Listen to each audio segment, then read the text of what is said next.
Hello everybody, welcome to Brandon's Haunted Library. My name is Brandon, your undead librarian, and I read and talk about fantasy, literary fiction, and of course, horror. Thank you for choosing my video. Hope you stick around because today I'll be filling you in on everything I read in February. This month I read a total of 6 books.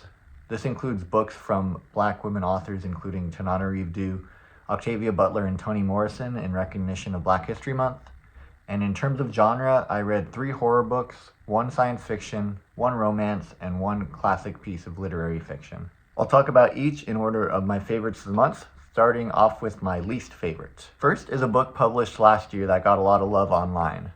Incidents Around the House by Josh Malerman is told from the perspective of an 8-year-old girl named Bella, as her and her family are haunted by an entity she refers to as Other Mommy. When she first meets Other Mommy, she sees herself as a friend, but she soon starts asking Bella if she can enter her heart. Bella always says no, but over time, as Other Mommy gets impatient and begins making her presence more known around the house to show how far she's willing to go to enter Bella's heart. It's a difficult book to describe without spoiling things, but it's essentially a haunting story, ambitiously told from the perspective of a child. It's a big swing to tell this novel solely from the perspective of a child, and it is the ambition that I really appreciate. And I think he struck a great balance between the childish language and still being able to deliver an eerie tone with bone-chilling moments. But for me, personally, this narrative choice got a bit exhausting for me after a while, and I think the story would have been more effectively told in a shorter page count. But the childlike and simplistic narration didn't bother me too much, as it was a risky move that did pay off and allowed you to experience the story from the child's perspective. It did take a while to get used to though. But what did get on my nerve was the dialogue. It was not very realistic and was somewhat cringy. These grown-ups told this little girl some pretty insane things, things that you would not say to your 8-year-old child, and went on these long existential and philosophical monologues that were kind of just a convenient plot dump and explaining themes and metaphors of the story without any real subtlety. The ending was also a little bit predictable, but the journey was a fun reading experience. All the interactions with Other Mommy were so creepy. I thought as the antagonist she was such a frightening presence. There were a couple WTF moments that were definitely very effective. There were some things that bugged me with this book, but I can't rate this low because the ambition of the narrative choice and how easy it was to get lost in the story. And I have a hard time arguing that this is not effective as a horror novel. So I gave Incidents Around the House 3 stars. Next up, for Valentine's Day, I read the most recent book from romance writer Emily Henry, Funny Story. Now, I'm guessing some of you might assume that I wouldn't get down with mainstream contemporary romances like this, but you'd be wrong because I found myself really enjoying this one. This is the second Emily Henry book that I've read, the first being Beach Read, which I also enjoyed a lot.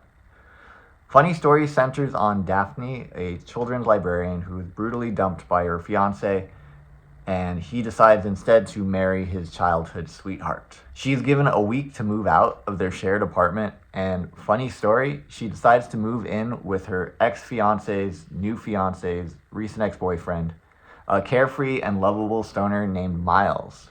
After a series of events involving wedding invitations from their exes and a late night at the dive bar, they start a fake relationship, and thus starts the fake dating, roommates to lovers, opposites attract romance that Funny Story markets itself to be.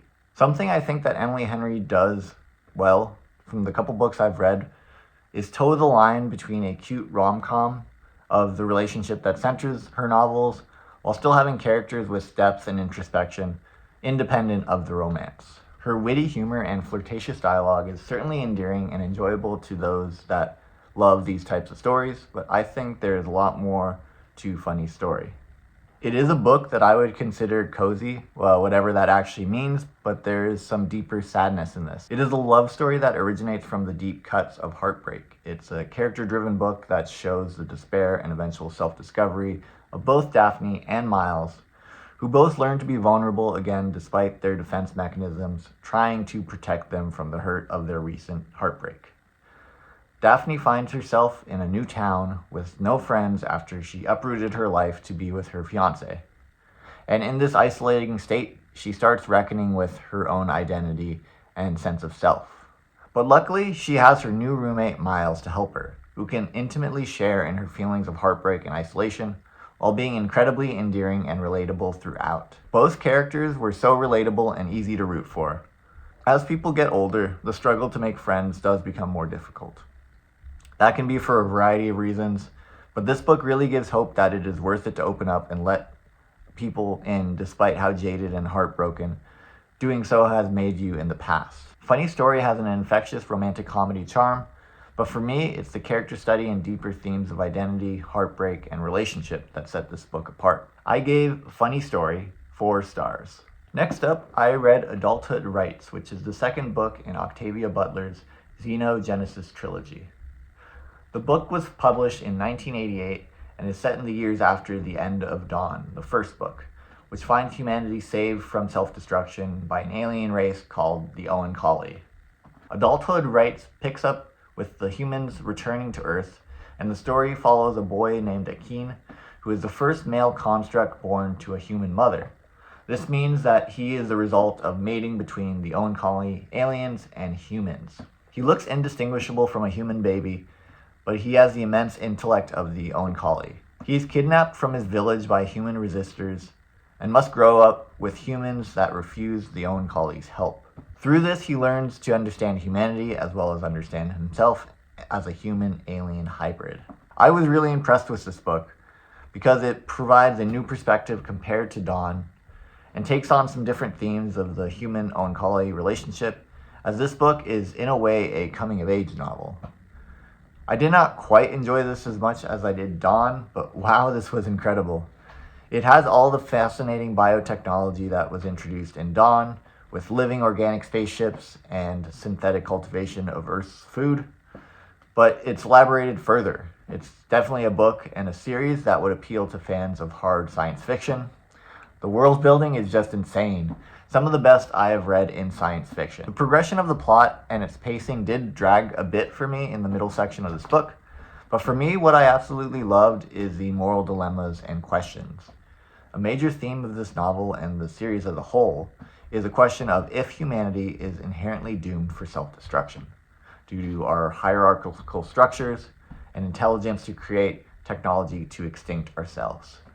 Similar to Dawn, the Oankali continue to view humanity as primitive and distrusting and are intent upon fixing the flaws of humanity.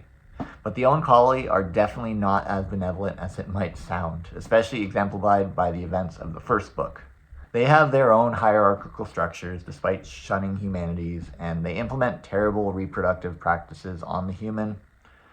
Definitely some trigger warnings to look into before picking up the series, because Octavia Butler does not shy away from showing how inhumanely the humans are treated in Dawn. As such, this series tackles themes of colonialism and slavery with unflinching eyes, but is so much deeper than an allegory of such themes using aliens as colonialists. The morality at play in this novel is not so black and white. There are some unanswered questions and ambiguity as to what happens next, which made me excited to read the final book, Imago, in March. I gave Adulthood Rites by the great Octavia Butler 4 stars. Next up, Maeve Fly by C.J. Lead. This borderline splatterpunk horror novel came out in 2023 and was a debut novel for C.J. Lead. This story follows Maeve, a unhinged and disturbed woman that by day works at Disneyland impersonating Elsa from Frozen, and spends her night in the seedy underbelly of Los Angeles, spending debauched nights in dive bars. A lot of sex, drugs, and rock and roll. There isn't a lot to the plot in this, as it is mostly a character study that follows Maeve's gradual descent from having disturbing urges and impulses that develop into complete homicidal madness. In some ways, you can consider this a hockey romance because Maeve develops feelings for a professional hockey player who sees a deep rage inside of her. I was not expecting to ever read a hockey romance, but I love that this book went there. This book was in many ways incredibly absurd and over the top, especially during its final act. That was incredibly sexual, gory, and violent, and entirely indifferent to who was on the receiving end of the brutality. It's a book that definitely is not for the faint of heart. It is a book that pretty explicitly takes influence from American Psycho by Bret Easton Ellis, even going so far as to have Maeve invoke Patrick Bateman's name and recreating an infamous violent act from that novel. And similar to American Psycho, there is some pretty graphic violence against women, some of the most shocking moments in the novel, but there's plenty of violence against men too. Like I said, Maeve is pretty indifferent to who was on the receiving end of her violence. And as a whole, Maeve is pretty indifferent, lacking clear motivation for her violence. This book makes the point that humanity always desires to understand why people do violent things, but when men are violent, the motivations are diminished down to men being aggressive or dangerous. But what this novel wants to show through Maeve's action is that women are capable of the same indifferent violence. Maeve was an incredibly interesting character to follow, and I loved the voice that C.J. Lee developed for Maeve, as this book was written from the first-person perspective. It delightfully oscillated between poetic and introspective prose and obscene, brutal thoughts and actions. And as someone who lived in Los Angeles and loves the city with all of its grit and imperfection, I love the portrayal of Los Angeles in this novel. It beautifully described the filthy nightlife of the city and also humorously captured the variety of characters you meet within the city. This book is definitely not for everyone, but if you can stomach it, I think you'll love the ride that Maeve Fly takes you on, especially if you enjoy horror that's a bit extreme. I gave Maeve Fly 4 stars. Next up is Tananarive Du's 1995 debut novel, The Between. Tananarive Du is one of those authors who are not as widely acclaimed as I believe she deserves to be. Not only is she a groundbreaking author, being one of the earliest Black voices in horror literature and speculative fiction more generally, but she's also incredibly skilled at writing layered, character-focused stories that do not sacrifice on scary elements while still being culturally poignant and relevant. And this novel, her debut, is no different and remains relevant 27 years later.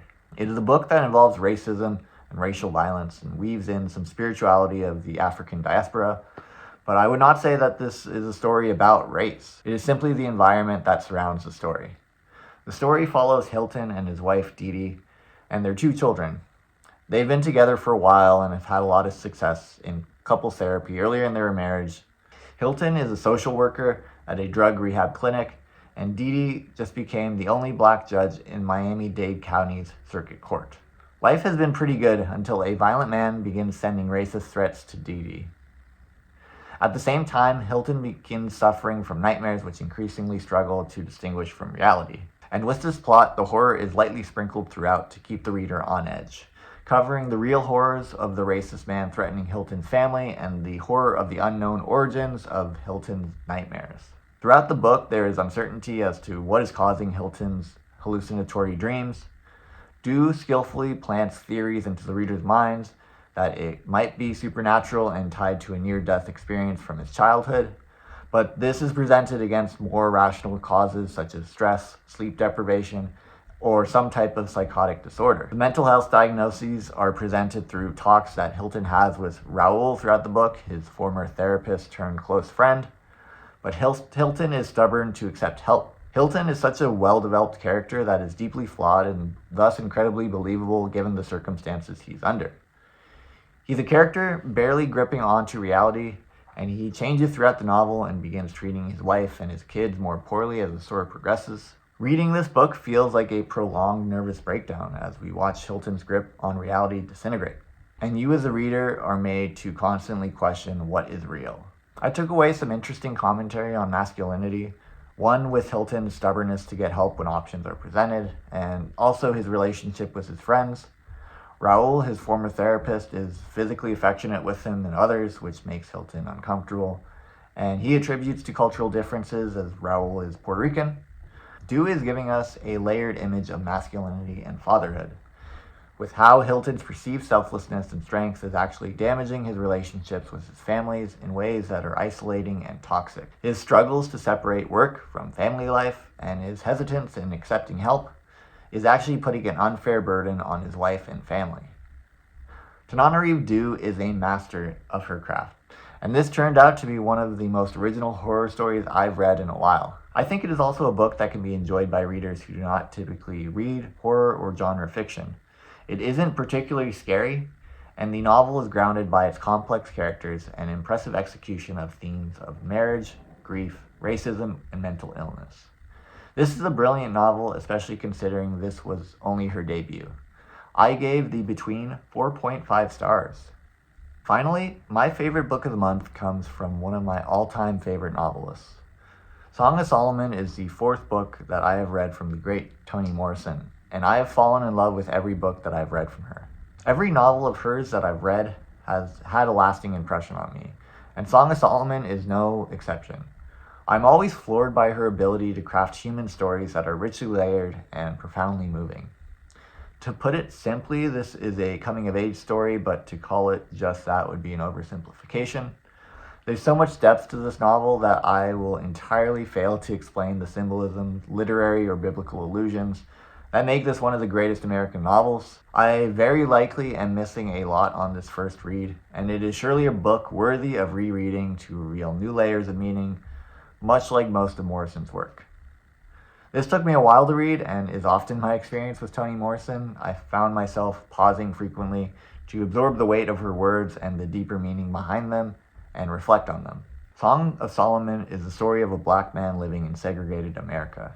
His name is Milkman Dead, Milkman being a nickname he received for being breastfed as an older child, and the family name Dead coming from a clerical error during the Civil War.